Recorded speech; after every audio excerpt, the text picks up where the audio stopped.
Karena aku beberapa kali dapat narasumber yang udah berkeluarga juga, dan alasan beliau lari adalah karena it gives her a sense of self gitu. Like when she run, Setuju. I'm a mother, aku juga Yes. kerja segala Setuju. macam, lari tuh that's the only time aku Iya. bisa merasa jadi diri sendiri. I mean, did you feel that way pas lari? Yes, itulah sebabnya aku kalau lari nggak pakai headset.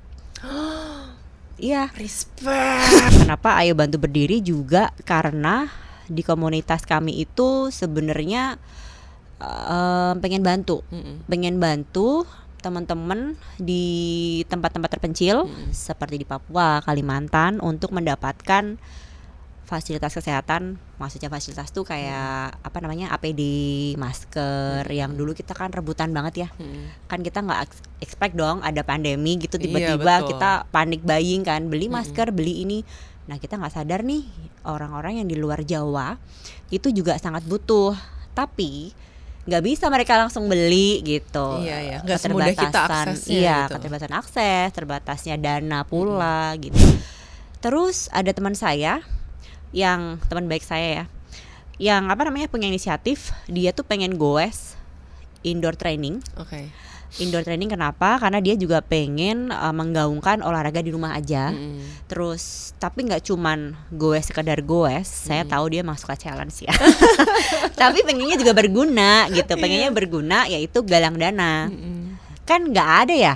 Saya nggak tahu deh, ada nggak sih orang goes 24 jam nonstop di indoor loh. Ada nggak sih? Ya ada teman aku yang ini nih.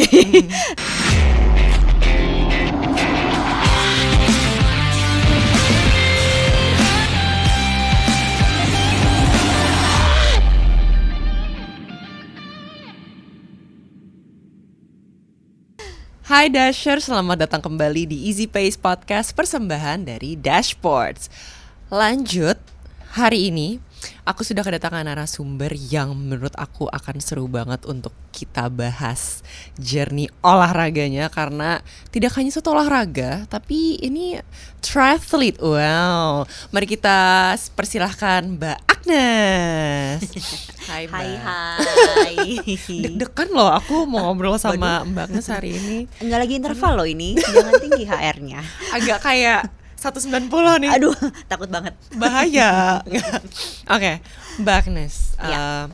Jadi hari ini yang pengen aku bahas adalah sebenarnya selain journey fitness Mbak Agnes, nanti kita juga bakal ngobrolin sedikit soal Ayo Bantu. Oh, wow, oke. Juga. Jadi sebenarnya banyak sih topik yang bisa kita bahas hari ini ya. Iya, biasa Tapi sebelum kita dive into another topic, aku pingin tahu nih gimana awal mula Mbak Agnes bisa terjun ke dalam dunia maraton ini. Oh wow, dunia maraton ya. Yes. Kayak dunia lain gitu. Betul. Ini kayak ini dunia maraton, di dalam situ ada Mbak Agnes. Oh siap. Jadi sebenarnya awalnya itu aku waktu itu lagi hamil. Terus cheering suamiku yang lagi race. Waktu itu aku masih tinggal di Bali. Oh, ini jadi suami juga lari juga, Mbak? Justru suami duluan yang lari. Oh, Suami fit duluan yang couple. lari. Oh, wow. Oh, so fun. Iya fit, tapi dompetnya nggak fit. Ups. Kita semua seperti itu. Ya, untuk penggemar yang hobinya ini kayak berlari dan Lari itu murah kok. benar. Oke lanjut. Jadi berawal dari lagi hamil nih, cheering suami lagi race, running race ya waktu itu. Terus ternyata seru ya lari itu ya. Begitu melahirkan nih, terus menyusui sudah tuntas. Dasarnya mah aku suka ke gym, Oke. membership di gym gitulah ya. Tapi emang udah ada lifestyle olahraga terbentuk. Suka olahraga sebelumnya. sebenarnya, cuman bukan yang anak lari banget, bukan. Terus karena trigger suami itu kan, ciri seru banget ya ikutan event lari gitu. Abis selesai menyusui, nge-gym lah, terus cobain lari treadmill. Zaman dulu sih gimana ya, lari 5K aja kayak udah Oh, itu rasanya what have berat I banget done with kayak my 5K life itu. gitu kan, di treadmill pula. Karena abis ngedrop anak-anak sekolah, sempetnya kan di gym ya. Kalau siang-siang lari di Bali, bayangkan tuh mataharinya kan bener-bener ramah ya. Jadi prefer di treadmill. Kemudian mulai ikut event 5K gitu. Seru gitu kan. Terus ada me time, tiap pagi tuh me time kan. Lari itu sebenarnya kayak buat aku sih me time. Terus quality time juga sama suami. Iya, Setiap iya, weekend iya. kan, kalau weekday dia kerja 9 to 5, Bener. kadang sampai malam gitu.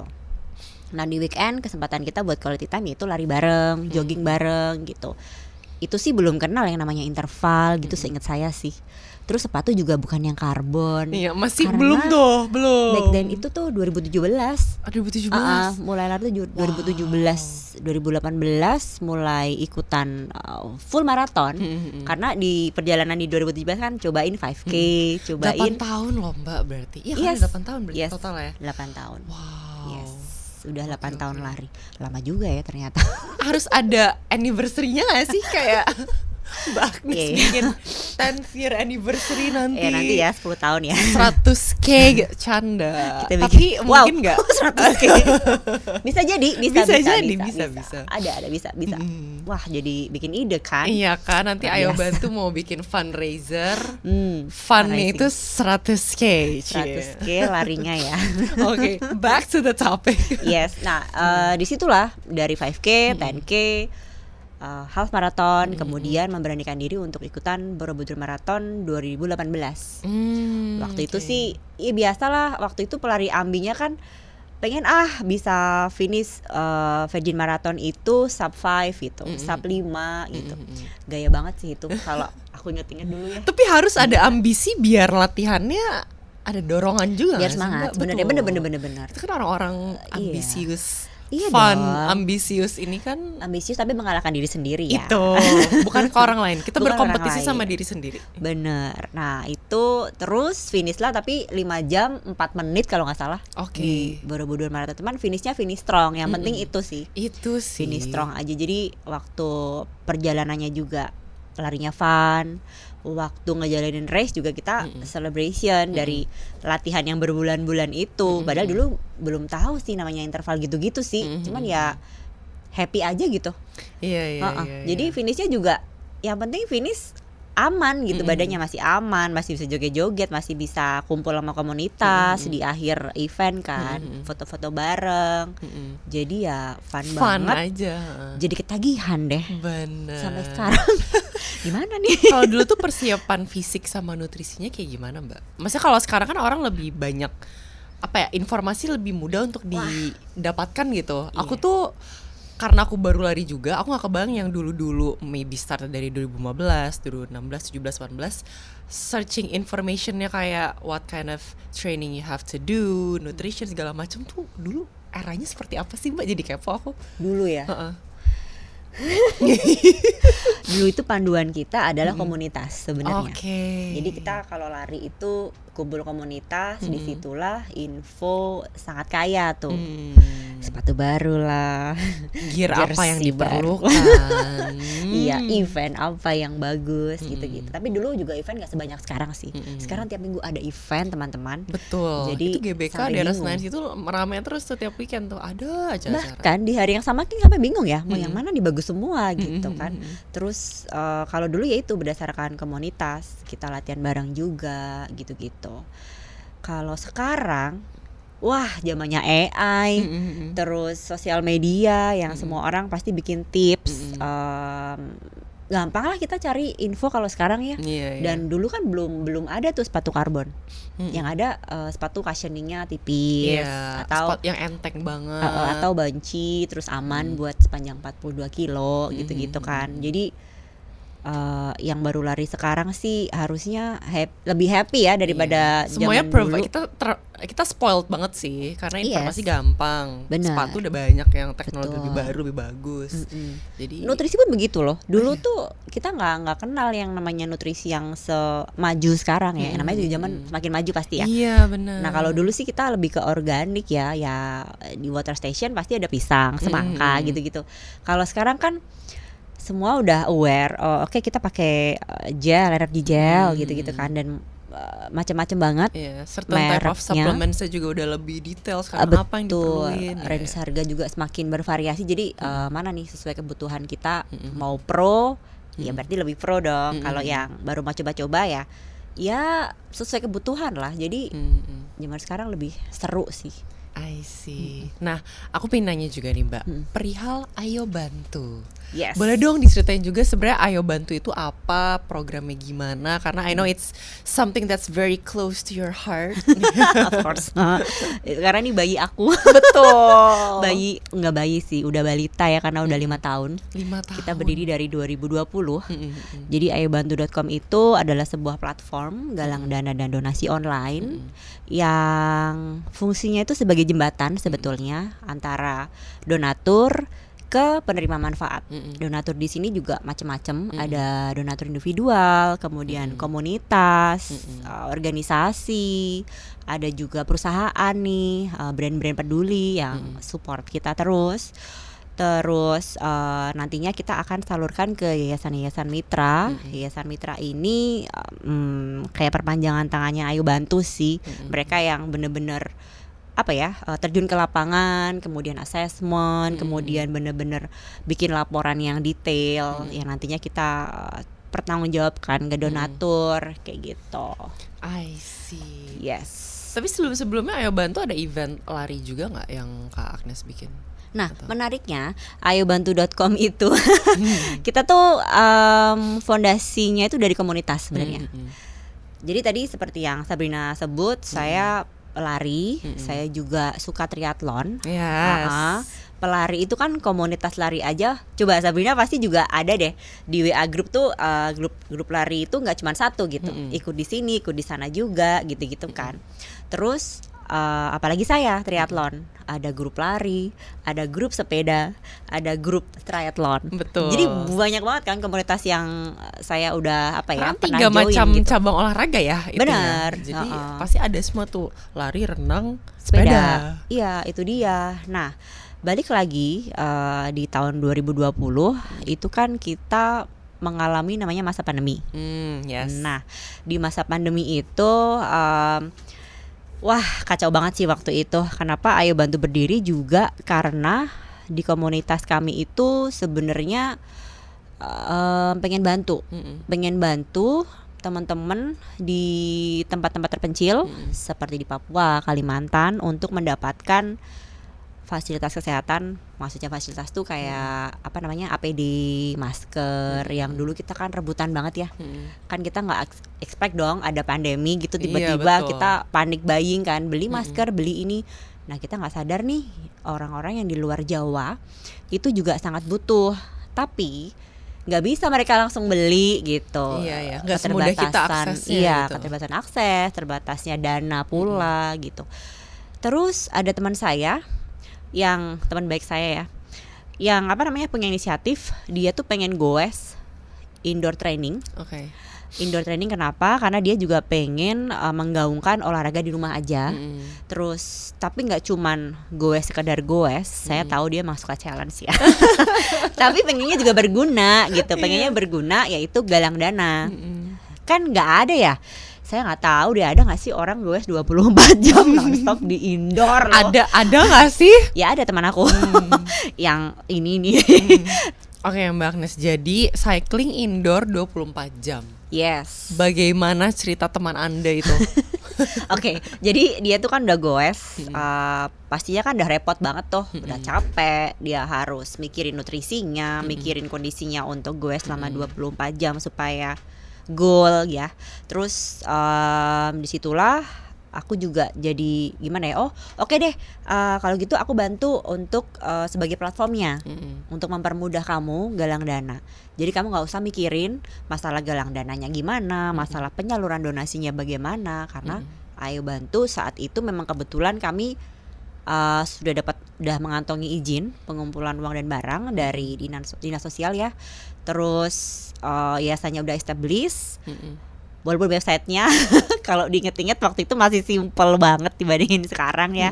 Terus teman-teman donatur jadi gampang, tinggal klik link. Kemudian masalah payment juga, ya sekarang mah gampang, semua serba digital ya. Makanya kalau di ayobantu.com tuh mau donasi dari manapun, kapanpun, ya gampang aja, asal ada internet gitu.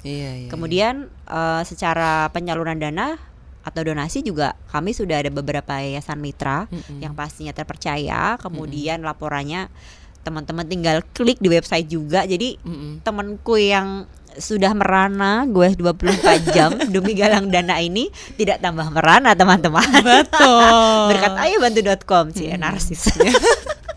Tapi aku jadi penasaran deh Mbak, ada cerita atau sebuah cerita donasi yang paling membekas nggak sih di hati Mbak Agnes? Pasti aku yakin pasti banyak. Banyak. Tapi yang paling kayak wah ini memorable banget nih. Ada satu. Waktu itu aku nih pertama kalinya juga ikutan. Jadi aku kan pelari juga ya. Half maraton udah, triathlon udah, apalagi yang belum ya gitu. Ultramaraton nih belum. Oh my Ultramaraton itu kan lari lebih dari 42 kilo lah anggap aja ya. 50 kilo. Stage gitu lah ya. Iya, terus tapi aku nggak mau capeknya nih sia-sia. Oke. Jadi aku mau ultramaraton tapi harus ada kaosnya. Yaitu ya charity dong. Yang bermanfaat lah ya buat orang-orang gitu, buat masyarakat.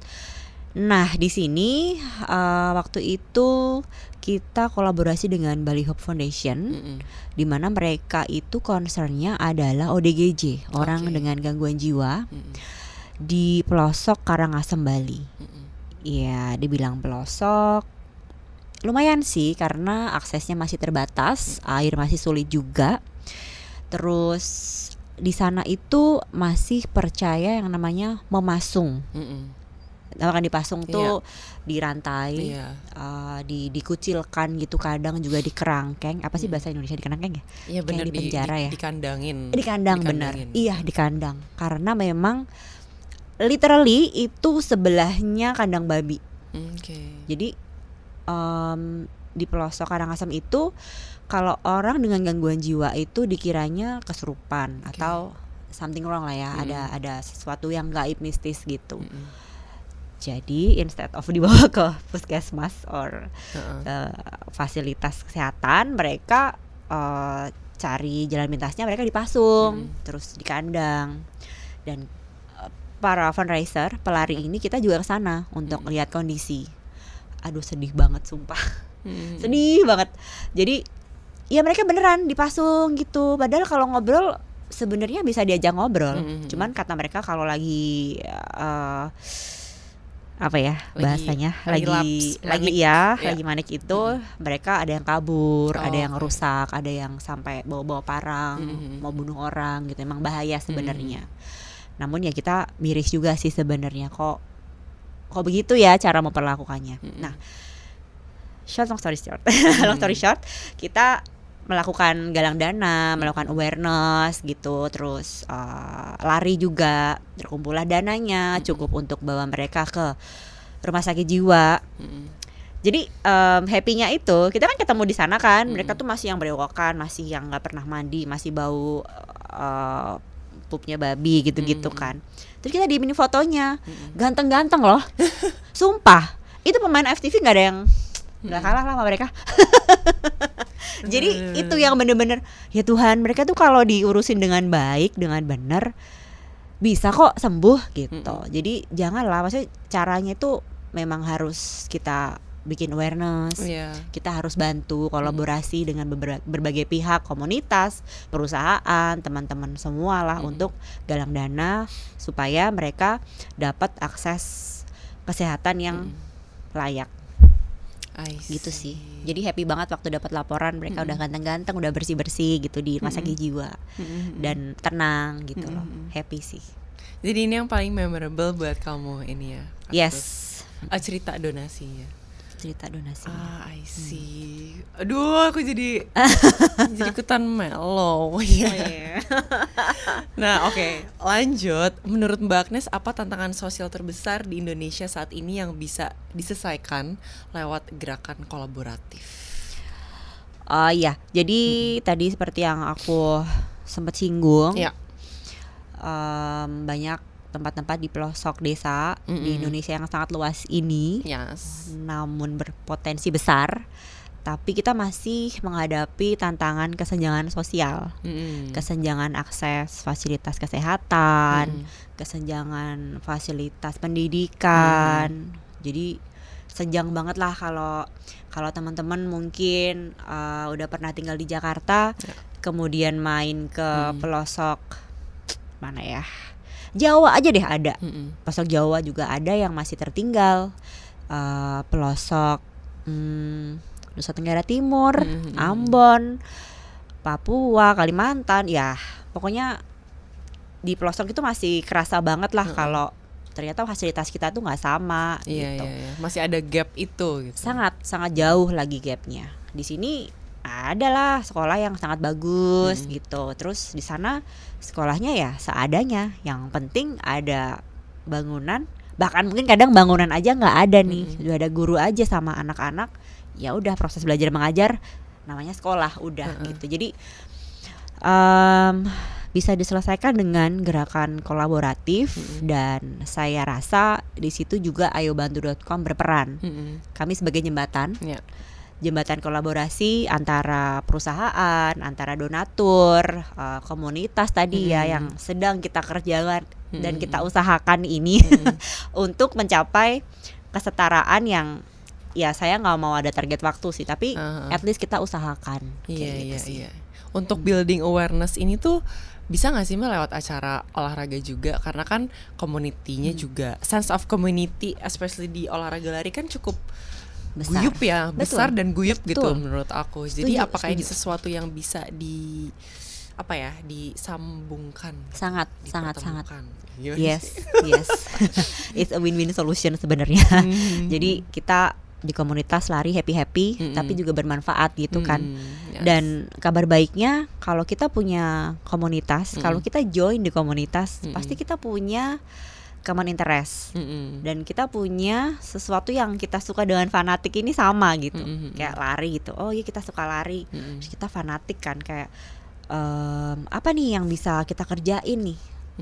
Gini aja deh, kalau kalian ketemu teman-teman yang juga pelari yang tadinya canggung, ngobrolnya jadi cair. Iya Kayak benar. kemarin ikutan event gitu Karena kan. ada share karena kita interest-nya. ada hobi yang sama Iya, kan. hobi yang sama. Jadi dimulai dari situ aja. Kita udah punya satu visi yang sama.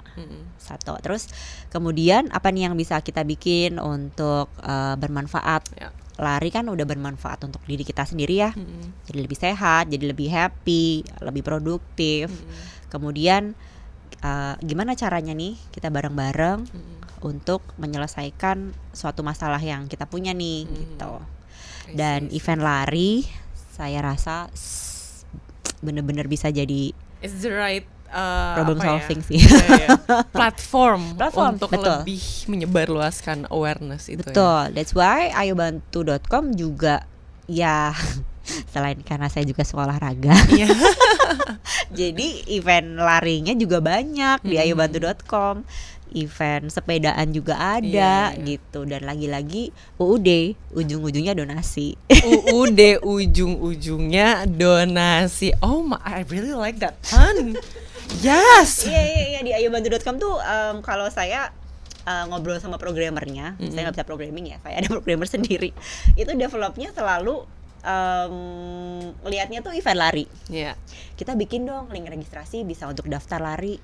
Kita bikin dong website ini bisa buat jualan merchandise. Tapi ya tadi ya UUD ya, ujungnya donasi. Jadi nggak boleh tuh event yang tanpa ada donasi. Mau pakai ayobantu.com, mohon maaf, kita khusus event yang berbasis donasi. Betul. Yang harus charity gitu. Nah aku penasaran juga sih Mbak. Ini kan Mbak Agnes menjalankan Ayo Bantu. You have your triathlon going on, and then you're also a mother. Bagaimana cara membagi waktu untuk semua itu? How? I would like to know how. Yang pertama, set prioritas dulu. Oke. Set prioritas pastinya kalau ibu-ibu ya keluarga ya. Apapun itu, mau jadwal lari, mau jadwal meeting, jadwal apapun itu, ya podcast. tetap nanya, tetap lihat jadwal anak-anak dulu nih, aman nggak jadwal anak-anak? Kalau aman ya udah, berarti bisa nih jalan gitu. Yang kedua, manajemen waktu. Tadi setelah tahu prioritasnya di mana, kita bisa manage waktunya nih. Jadi pagi bisa untuk olahraga, kemudian anak-anak sekolah kan, terus siang kita bisa urus untuk karya-karya kita, Di sini aibantu.com ya kalau saya. Terus abis itu sore ke malam ya udah untuk keluarga. Udah nggak bisa kemana-mana nih. Nggak bisa diganggu gugat udah. Penting banget. Terus yang ketiga ini yang paling penting adalah support system. Oke. Aku nggak bisa di sini kalau pasangan saya tidak support. Aku tidak bisa olahraga keluar nih pagi-pagi kalau suami nggak support. Iya. Suami nggak beliin sepatu, nggak beliin support yang beda ya. Terima kasih suami. Langsung manja. Jadi kayaknya udah. Abis itu tentunya ada nanny juga untuk bantuin ngurus anak-anak ya, karena saya bukan Superman. Pasti ada yang bantuin juga. Jadi support system itu penting banget. I see. Dari sejauh perjalanan lari triathlon ini telah membawa Mbak Agnes, menurut Mbak Agnes, what did you get from running? Gitu? Apa yang lari telah berikan ke kehidupan Mbak Agnes? Yes, banyak banget teman-teman. Ini ya, kalau Agnes sebelum lari, sebelum jadi pelari yang saya bilang sih nggak kenceng, nggak hebat, tapi saya menang jalur konsisten aja. Itu lebih sulit loh. Bayangin 8 tahun lari. 8 tahun lari. Aku wow. Dan di situ aku selalu ketemu yang positif.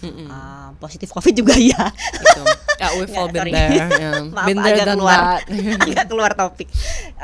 Selalu positif karena tadi yang saya sebut juga ya, kalau di dunia lari itu kita ketemu temen ngomongin lari udah asik sendiri tuh. Nggak bakal mandang dia direkturnya siapa, direktur BUMN apa, dia artis siapa. Di jalanan kita semua sama. Ketika kita pakai jersey lari-lari bareng, itu udah cair banget, udah kayak ya udah kita ngelakuin hobi kita yang sama. Dan dari situ saya ketemu orang-orang hebat juga yang kita lihat mungkin di layar TV kayak, wih artis nih gitu kan, wih wali kota Bandung gitu kan itu. Waktu lari ya udah humble banget. Kita nggak ada kasta-kasta gitu loh. Ya udah kita pelari aja, membaur udah. semua, membaur, happy.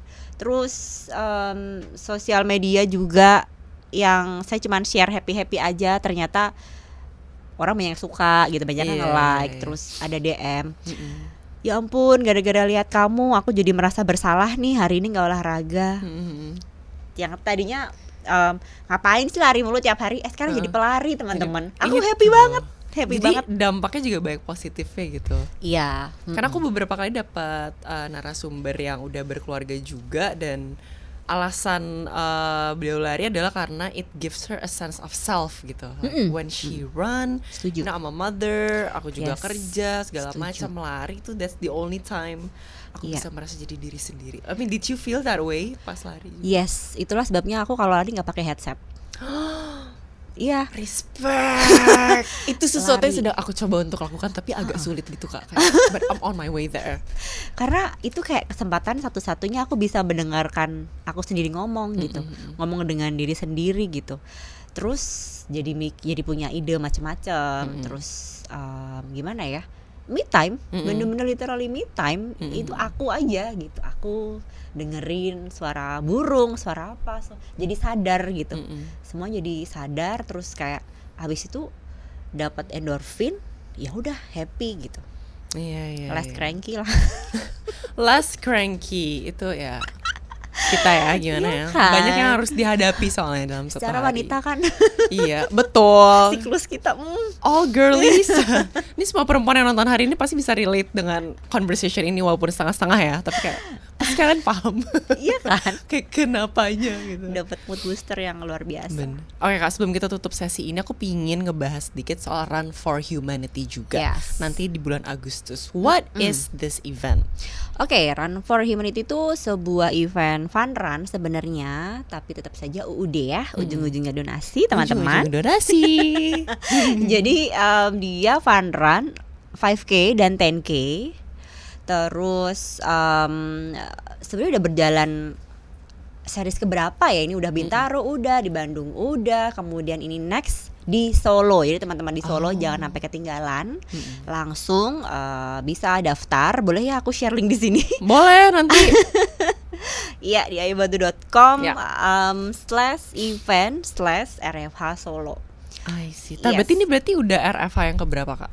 Nah, kalau di Ayobantu udah ketiga sih. Oh, udah ketiga. Ha-ha. Ini berarti Tapi masuk mereka tahun sebenarnya ketiga.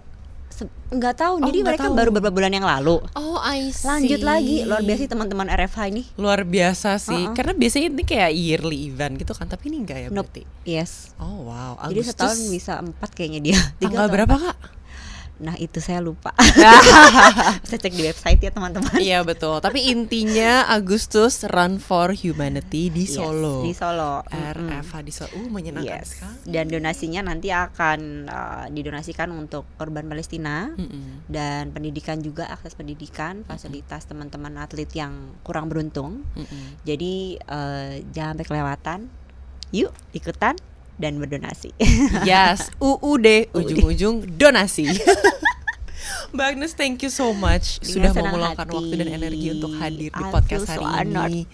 I'm also honored mendengarkan cerita kamu, your fitness journey, Ayo Bantu, the Thank you. purpose and everything. I think it's really important that you're doing something that Amin. memberikan impact yang positif dan besar. Hopefully ya. Hopefully. Jadi Dashers, buat yang kepo bisa cek Instagramnya juga kan, Kak, Ayo Bantu. Boleh, ayo bantu kamu. ayobantu.com. Atau kalau misalnya mau ngelihat ngepoin Instagram Mbak Agnes juga silakan. Nanti kan kita tag pas ini kalau Ya posting. Kolaps dong. Betul. Langsung pressure. Aman aja. Jadi untuk Dashers yang sudah nonton episode hari ini, terima kasih dan jangan lupa untuk tonton terus episode Easy Pace Podcast di YouTube dan Spotify Dashboards. I'll see you guys on the next episode. Dadah.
long story short, long story short, kita melakukan galang dana, melakukan awareness gitu, terus lari juga, terkumpullah dananya cukup untuk bawa mereka ke rumah sakit jiwa. Jadi happy-nya itu kita kan ketemu di sana kan, mereka tuh masih yang berewokan, masih yang nggak pernah mandi, masih bau pupnya babi gitu-gitu kan. Terus kita diemin fotonya, ganteng-ganteng loh, sumpah. Itu pemain FTV nggak ada yang nggak kalah lah sama mereka.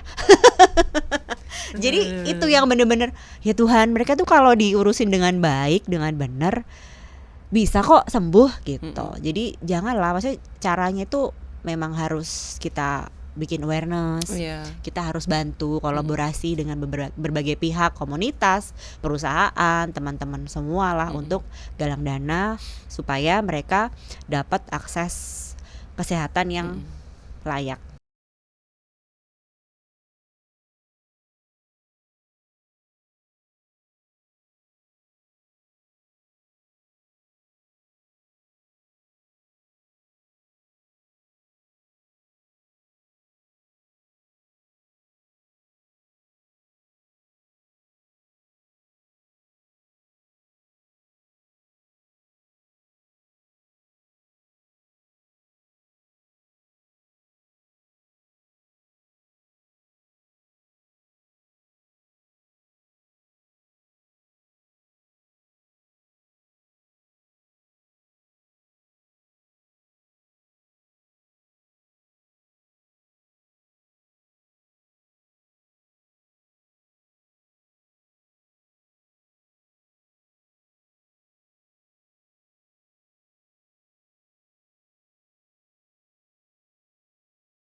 Itu sesuatu yang Lari. sedang aku coba untuk lakukan tapi agak sulit gitu Kak.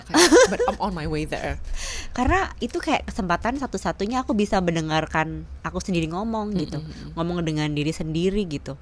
Terus jadi punya ide macam-macam. Terus gimana ya, me time, bener-bener literally me time. Itu aku aja gitu, aku dengerin suara burung, suara apa, jadi sadar gitu. Semua jadi sadar, terus kayak habis itu dapat endorfin, ya udah happy gitu. Iya. Less cranky lah.